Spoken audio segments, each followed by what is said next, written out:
జై హో జైస్వాల్. అవును, నిజంగానే అందరికీ ప్రేమ పంచాడు. వెస్టిండీస్తో జరుగుతున్న రెండవ టెస్టులో అదరగొట్టాడు. ఈ మ్యాచ్లో భారత బ్యాటర్లు అంతా దూకుడుగా ఆడారు. ముఖ్యంగా ఓపెనర్ యశస్వి జైస్వాల్ సూపర్ శతకంతో మెరుపులు మెరిపించాడు. ఇక సాయి సుదర్శన్ కూడా మెరుగైన ప్రదర్శన చేశాడు. దీంతో భారత జట్టు తొలి రోజు ఆట ముగిసే సమయానికి 2 వికెట్ల నష్టానికి 318 పరుగులు చేసింది. టీమిండియా బ్యాట్స్మెన్లు కట్టడి చేయడంలో వెస్టిండీస్ పూర్తిగా విఫలమైందనే చెప్పాలి. మొదట టాస్ గెలిచి బ్యాటింగ్ ఎంచుకున్న భారత్కి అద్భుతమైన ఆరంభం లభించింది. ఓపెనర్ జైస్వాల్ 145 బంతుల్లోనే సెంచరీ పూర్తి చేశాడు. ఆ తర్వాత డబుల్ సెంచరీ దిశగా దూసుకుపోయాడు.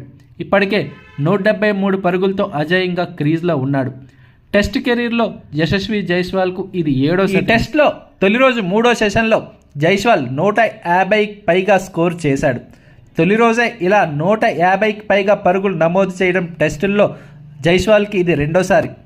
అతడి ఇన్నింగ్స్లో 22 ఫోర్లు ఉన్నాయి. తొలి టెస్టులో సెంచరీతో రాణించిన మరో ఓపెనర్ కేఎల్ రాహుల్ 38 పరుగులు చేసి అవుట్ అయ్యాడు. ఆ తర్వాత వచ్చిన సాయి సుదర్శన్ అద్భుతంగా రాణించాడు. గత కొంతకాలంగా కేవలమైన ఫామ్తో ఇబ్బంది పడుతున్న సుదర్శన్ ఎట్టకేలకు అద్భుతమైన ఇన్నింగ్స్ ఆడాడు. 87 పరుగులతో మంచి స్కోరే చేశాడు. అయితే సెంచరీకి చేరువవుతున్న సమయంలో అవుట్ అవ్వడం కాస్త నిరాశపరిచింది. ఆ తర్వాత కెప్టెన్ గిల్ క్రీజ్లోకి వచ్చాడు. ప్రస్తుతం క్రీజ్లో జైస్వాల్ 173 పరుగులతో అజేయంగా ఉంటే గిల్ 20 పరుగులతో నాట్అవుట్గా నిలిచాడు.